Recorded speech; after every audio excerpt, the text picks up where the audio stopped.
Olá, queridos amigos amantes da arte. Bem-vindo ao nosso canal, O Arte de Letras.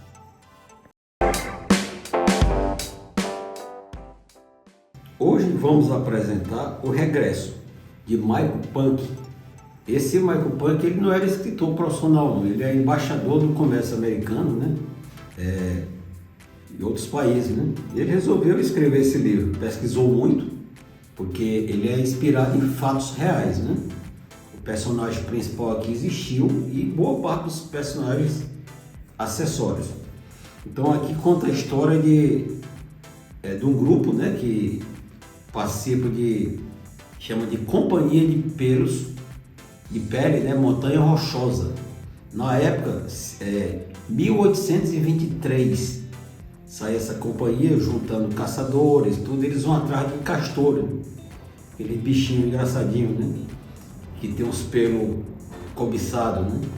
E eles vão para o estado de Missouri, que o Missouri não é como é o Missouri hoje, né? Quer dizer, hoje ele já era muito mais amplo, então já foi dividido em outros estados. E na época era território índio, e boa parte dos índios eram hostis, né? Então, quer dizer, eles iam armados, mas assim, sempre com receios, né, de se deparar com o índio. E tinha um personagem, que é o principal do livro, que é o Hugo Glass, que ele existiu realmente. Ele, o capitão Henry, né, que é o chefe da expedição, considera ele o melhor caçador, né, e o melhor batedor também. E ele vai atrás de animais, né, porque até o alimento deles é matando caças, né, para se alimentar. E ele depara lá no canto dois ursinhos bonitinhos, né, correndo ali, ele fica meio extasiado. E ele não percebe depois que vem a mamãe onça, né? Que é o urso preto, né? Quer dizer, muito valente, com mais de 200 quilos. E quando ele, o tempo dele de correr ou fugir, quer dizer, o pensamento dele foi muito rápido, não dava mais para fugir, né? Porque ela veio atacando ele, né? Porque ela achava que ele estava querendo atacar os filhotes, né? Então ele atirou nela, atirou do peito, né? Mas a onça veio e agarrou ele, estraçalhou ele todo, rasgou ele dos pés à cabeça, né?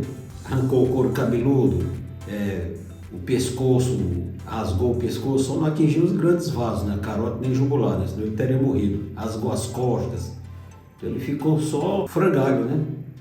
E no caso aí a onça, enquanto atacava ele, ela caiu e morreu caiu por cima dele, né? Quer dizer, ele já ferido, porque esse tiro que ele deu, ele acertou o coração dela. Mas mesmo com o coração ferido, ela ainda teve esse ataque, essa iniciativa de ataque, né? Quer dizer, ela é tão poderosa que mesmo com o coração estourado, né? Quer dizer, mas ela ainda atacou ele.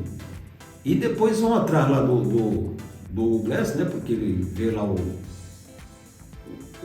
ruído do tiro e encontra lá ele achando que está morto, né? Eles até atiram nos ursinhos, o outro foge, né? E o urso, eles tiram o pelo, o urso serve de alimentação para eles, né? Faz espeto lá, tudo. E o Glass todo ferido, né? Mas eles veem que ele não está morto, dá uma respiração, né?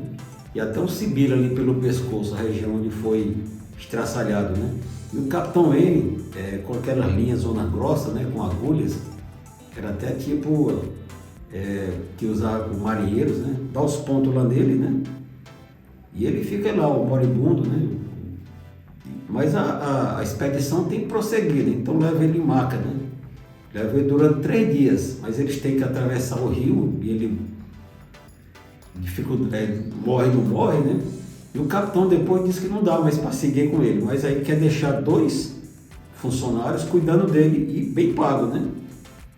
Esperando que ele morresse, naturalmente, e depois fizesse o enterro dele. Aí foi destacado o Fitzgerald, que era um cara mau caráter, né? Que nem gostava do Hugo Glass, e foi um rapazinho, um Bridge, né? E a expedição segue. E durante 3 dias, o Fitzgerald e o Bridge velando lá ele, esperando que ele morresse a qualquer momento, e ele não morria, né? E depois ele viu lá um racho de índios, movimento, com medo dos índios, eles fogem, mas antes de fugir, eles roubam a arma dele, porque o Hugo Glass tinha um fuzil muito potente, que era até artesanal, né? Feito por um artesão alemão, né? Então foi muito caro. Ainda leva dá o Bridge a levar a faca dele, né? E leva os suprimentos de alimento, né? Quer dizer, então foi muita maldade, porque eles vão ter que acompanhar, ir atrás também dessa companhia, né? E o Hugo Glass, ele fica lá no morre, não morre, quer dizer, e até para os índios não verem, ele sai virando, caindo ali numa depressão, né? Quer dizer, numa descida, né? Até próximo do rio, acho que era o Rio Crente, né? Para os índios não verem, porque os índios estão fazendo uma excursão ali naquela região, né? E ele foi muito resistente, quer dizer, mesmo com isso tudo, ele não morria. O Bridge, que é o rapazinho, ele cuidou do Hugo Glass. Ele, quer dizer, ele pegava resinas lá de uma vegetação, né? E fazia emplasto lá nele, era cicatrizante, porque esse Bridge era, falando, ele se lembrava da mãe dele, a mãe dele fazia remédios com qualquer vegetação que pegava, né? Só que ela morreu jovem, a família dele todo morreu, ele era órfão, né? Morreu de febre, assim, bem de repente. E ele aprendeu muito pouco com a mãe. Mas esse emplasto que ele fez no Glass foi muito bom. Assim, era cicatrizante, né? De resinas de pinheiro, né? Bom, e o Glass fica lá sem se alimentar, bebendo só, porque na época estava uma geleira muito grande. Esse período aí passa aí, o livro é quase todo em geleira, né? E o filme com fotografias muito bonitas, né? E ele tem o sofrimento dele, né? Aquela via cruz que ele passa, né? Quer dizer, tentando caminhar, todo estraçalhado. O primeiro alimento dele foi uma serpente, né? Que a serpente, ela comeu lá uma caça, né? E normalmente eles ficam em estado assim, estático. Fica enquanto vai fazendo a digestão. E ele matou a cabeça dela, ele magou a cabeça com uma pedra, né? E comeu lá ela, comeu muito cru. E depois ele sai, ele conhecia muitas vegetações, sai se arrastando, aí come folhas de árvores, brotos de árvores também, aquelas árvores comestíveis, né? Quer dizer, que ele conhecia todo, né? E a primeira carne que ele come é um búfalo que está morto lá uns 3 dias, né? Ele fica chupando o tutano e termina tendo uma infecção muito grande. E nessa maratona fugindo, se arrastando, muitos dos pontos dele se abriu, né? E um dos motivos que ele queria para sobreviver era vingar desse Fitzgerald, né? Porque o cara, além de ter deixado ele, ainda levou a arma dele e levou até os alimentos que ele tinha, né? Deixou ele com quase nada, né? Então ele fazia fogo lá com um materialzinho, era como fosse esfregando ferro no outro, saía aquelas fagulhas, né?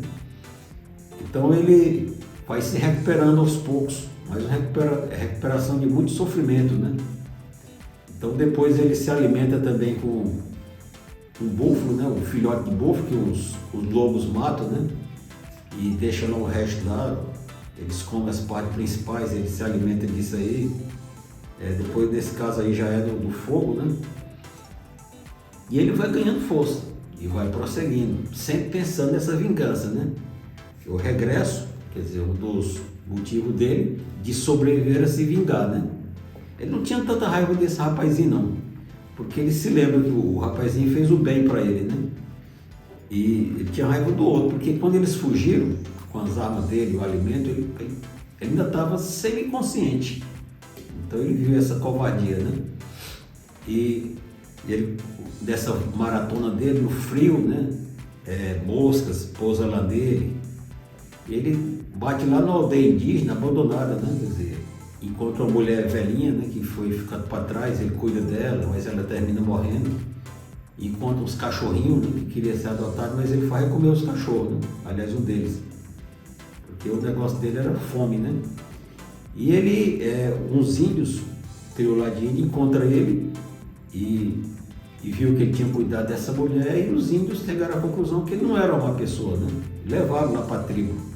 Na tribo de índios, ele é cuidado pelo curandeiro, né? O curandeiro percebe que o corpo dele está cheio de larvas de mosca, né? Aquelas mias que ficam corroendo, ficam comendo a carne. E ele faz uma solução de astringente, né? No caso de urina de búfalo, mas não o búfalo que urinou. Eles matam o búfalo e pega a bexiga dele, rasga e tira ali a urina ali de dentro e separa, né? Com raízes de plantas, né? E o feiticeiro vai cuidando dele e ele se recupera, né? Até que os índios dessa região existem os índios hostis, que não tem nenhum contato com o ser humano, não quer, com homem branco, porque eles acham verdadeiramente que os homens brancos querem tomar o território dele.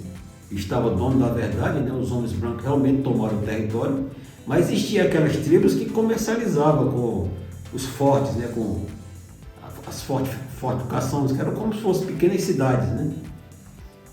Comercializava pelos de animais, peças de artesão, né? Por alimentos, por vestuários, né? Por facas, por armas, né? E ele leva o Glass para essa tribo, né? Aliás, para esse forte.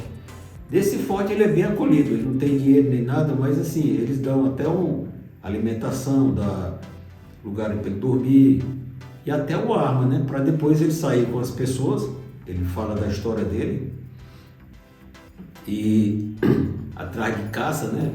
Mas a caça eles querem nem a carne não, eles querem o pelo, né? E poder pagar o que ele gastou nessa hospedagem, né? Mas são atacados por outros tribos de índio e ele foge até pulando dentro do rio, né? Então um cara que a vida dele foi muito dificultosa, né? O Regresso,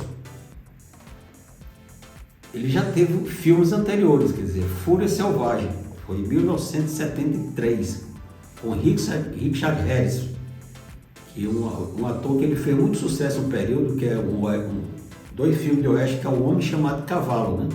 Então fez muito sucesso. E esse livro ele foi escrito em 2002, né? Quer dizer, o filme do Richard Harris, essa Fúria Selvagem, foi bem antes, 73. E o filme com Leonardo DiCaprio foi em 2015, né? Aqui foi filmado por um diretor mexicano, né? Alejandro Imarrité, né? González Imarrité. Esse diretor, ele é bem badalado assim, em termos de filmes de estéticas bonitas, né? Não é um diretor desses comerciais muito não, os filmes dele são mais assim, artesanal, filmes bonitos, fotografia, como foi aqui.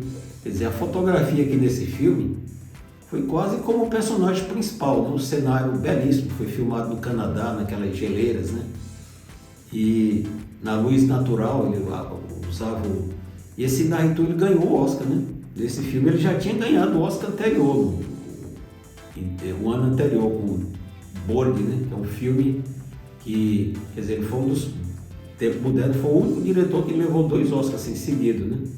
E o Leonardo DiCaprio, que estava atrás do Oscar há muitos anos, foi o Oscar de melhor ator desse filme, porque ele interpretou assim visceralmente esse personagem, né? Ele quase não fala, é mais a expressão dele, é como se fosse a linguagem corporal, o filme quase todo, né? Mas há umas diferenças do filme com o livro, né? Por exemplo, essa ansiada vingança que teve no livro, no filme, na verdade no livro não ocorreu, né?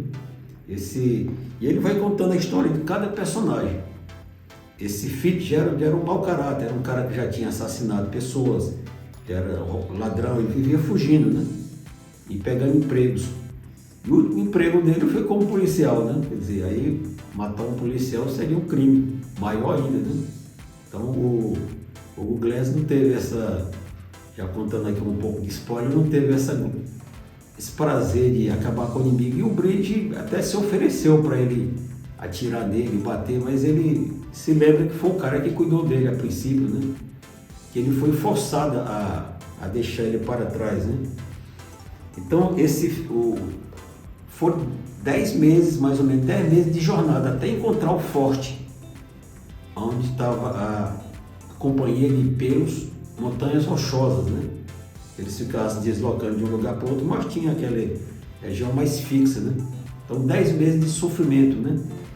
E a vida o Glass foi assim uma vida de aventuras, de sofrimentos, né? Quer dizer, o primeiro emprego dele foi como marinheiro, né? Um navio, e fazia comércio nos mares do Caribe, e esse navio foi atacado depois pelos piratas, e ele foi obrigado a virar pirata, né? o capitão do navio matou até o capitão lá do navio dele, né? E ele se comunica lá no espanholzinho rasteiro, né? E ele vira pirata sem querer. E depois ele em outras fases da vida dele, ele é capturado por uma tribo de índios, né? Passa mais de ano lá vivendo com os índios. Mas o cacique gostou muito dele, né? Quer dizer, o chefe lá da tribo. Então até adotou ele como filho, né? Então ele era uma pessoa boa, né? Então, isso aqui se passa no século XIX, né? Que é 1823. Na época, os Estados Unidos estavam se expandindo, boa parte dos territórios eram inexplorados, né? Então era uma vida, quer dizer, você pensar que uma profissão é matar bichinhos, né? Quer dizer, para tirar o pelo, mas naquela época era isso aí mesmo. Existem profissões que vão se acabando com o tempo, outras vão sendo condenadas, como hoje, né? Então, quer dizer, com o tempo, esse tipo de profissão foi extinguindo os animais, mas foi também expandindo a cultura americana, né? Quer dizer, a gente não pode julgar as pessoas do passado por a nossa concepção do presente, né? É um livro muito bom, não era muito treinado como escritor, mas a linguagem dele é bastante eficiente, né? Desde já agradeço a visualização do nosso vídeo, deixe um like, faça sua inscrição e vamos compartilhar muitas ideias interessantes em nossa jornada.